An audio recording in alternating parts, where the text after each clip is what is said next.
Today we're going to talk about finding zeros of a function, which you have done many times before. This is an example that you could have done last year. To do this one, you would have used the rational root theorem or the rational zero theorem. Remembering you just look for factors of p,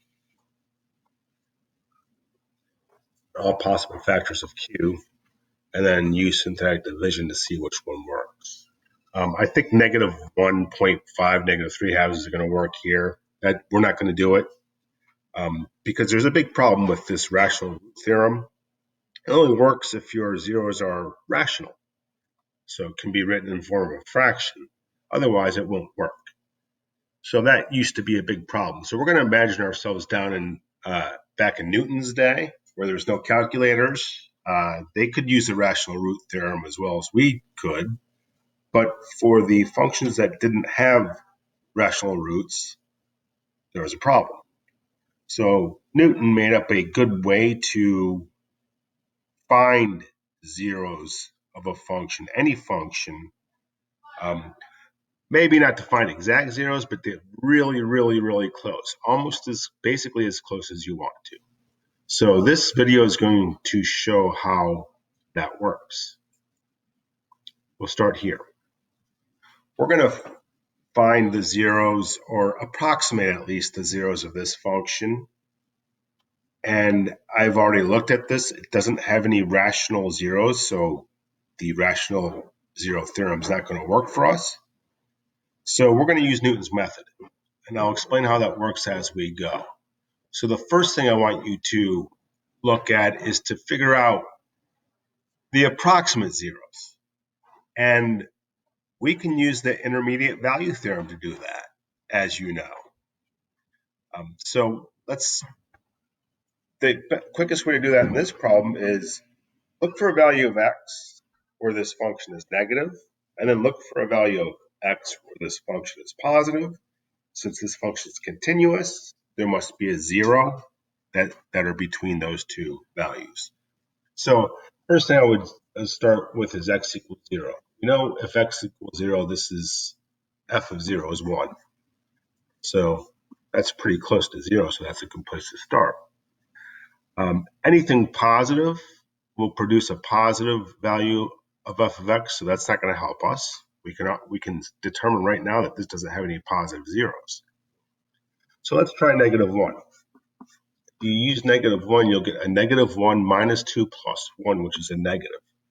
So we already know that there's a 0 for this function between x equals 0, between x equals negative 1 and x equals 0. So now we're going to try to get close, see what actual value that's going to be, or again, I should say approximately what value that's going to be.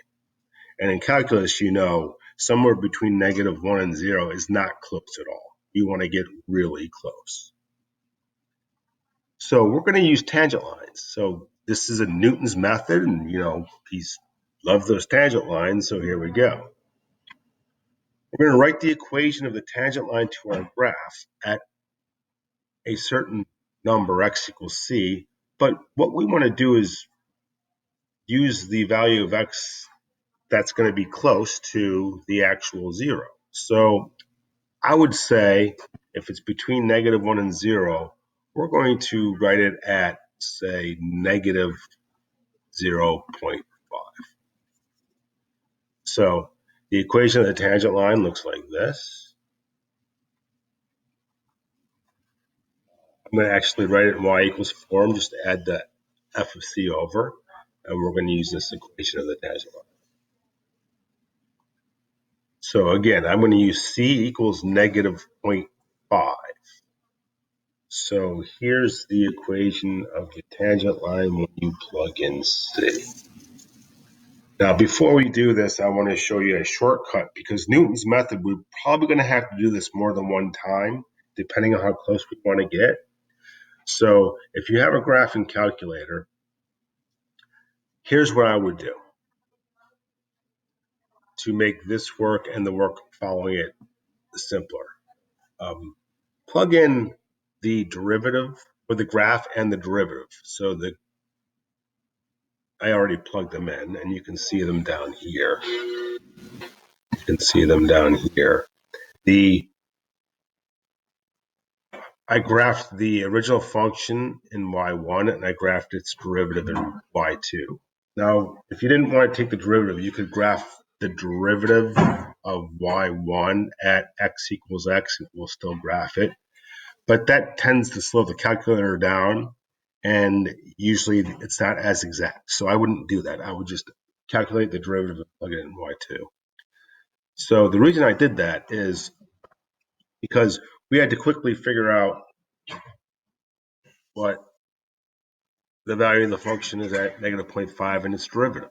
So if you have both of them already graphed, you can hit second calc value. So second calc value, and then I'm going to hit negative 0.5, and then it says negative 0.125. You can see it's talking about the original graph because you can see it written up here. So I put that in here for the f of negative 0.5. And then the derivative, just scroll up, hit this arrow up, and it will switch to the derivative, and it will give you the value right there at 2.75. So I saved a lot of time. I didn't have to plug that value into both functions. I can just go up and down with these arrows to go between the graph of the derivative and the original function. So now here's how Newton's method is going to work. Right here is the equation of our tangent line. We're going to find out where the tangent line intersects the x-axis. In other words, we're going to find the zero of the tangent line. And what Newton discovered is most of the times it becomes pretty close to the actual zero of the function. So to find the zero of the tangent line, you do it how you find x-intercepts of any function. You plug 0 in for y and solve for x. So I did that down here. You can see that x was negative 0.45 repeating.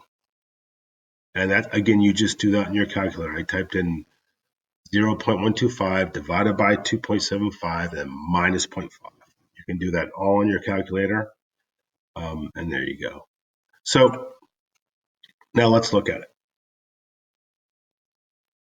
So I'm graphed my function on Desmos. You can see it's this red function, and it looks like a typical x cubed function.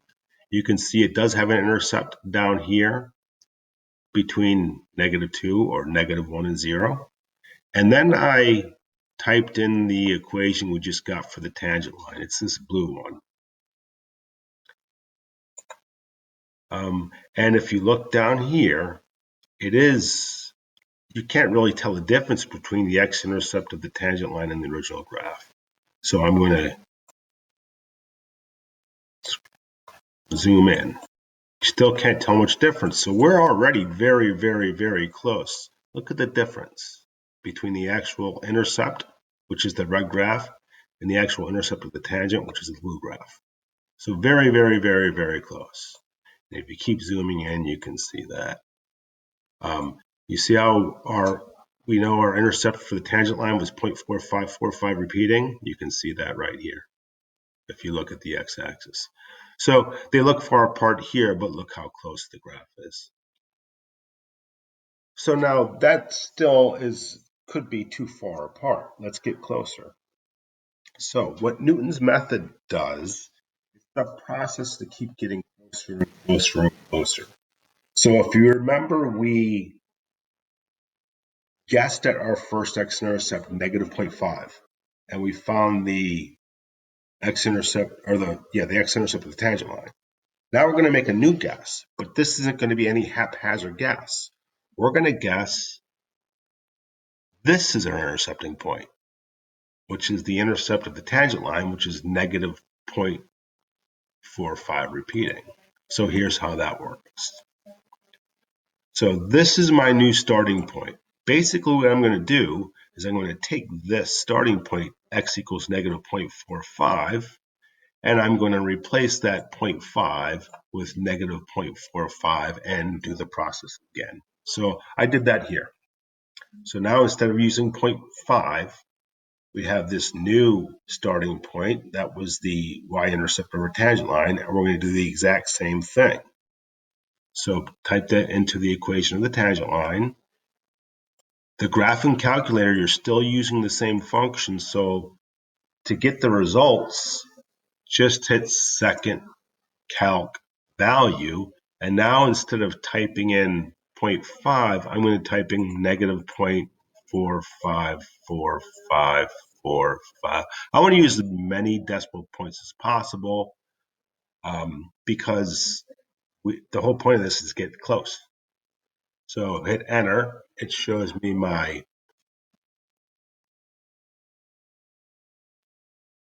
result for the original function. F of negative 0.45 is this. I'll hit cursor up and it will give me the result of my derivative, which is this. And then just like before, I'm going to find the x-intercept of the tangent line. So you plug in 0 for y. So you add this to that side. Just do all this on your calculator. Divide by this and subtract this, and you'll get this. So there's not a lot of paper and pencil work here. So just grab onto your calculator and do it. So this is the new approximation of the x-intercept. And I'm going to go right back to Desmos because this is very theoretical. We don't need this anymore. We have calculators, but it works nicely. That was our first tangent line. The tangent line we just found is in green now. You can see they're both very, very close. I'm going to zoom in, keep zooming, keep zooming. You have to get really, really close, and that's the point. Here's the old tangent line, the blue one. It looks pretty far apart, even though it isn't. But I don't even see the red one, which means the red one's a lot closer. It's overlapping. The blue one's almost out of the picture now. And the red one, I can see it now. So that's how close it is. The blue one was close, but this is how much closer the red one is, which means I can't even see the blue one anymore. It's somewhere over here. But so when you look really close, the red one is way closer. And it gives us this value right here. And that's very close to the actual value. So that's Newton's method. Now, if we do it again, we're going to get even way closer than that. So to see how close you actually are, or to get a good idea, and the last thing you're going to do is I'm going to take the first approximation, which was this, subtract it from the second approximation we got, and that's how close our two approximations are. So that's the accuracy of our approximation. If you want to get a closer approximation to the real 0, you would just do this again. You would start over, but now instead of using negative 0.45 repeating, you would use this and start the process over. It will get even closer. So it's a very interesting idea. I'm sure you agree with me. So I'll do another example in another video. This one was quite long because I wanted to show you all the theory behind it. If you're comfortable with it, go ahead and work on your own. If you'd like to see another example, stay tuned.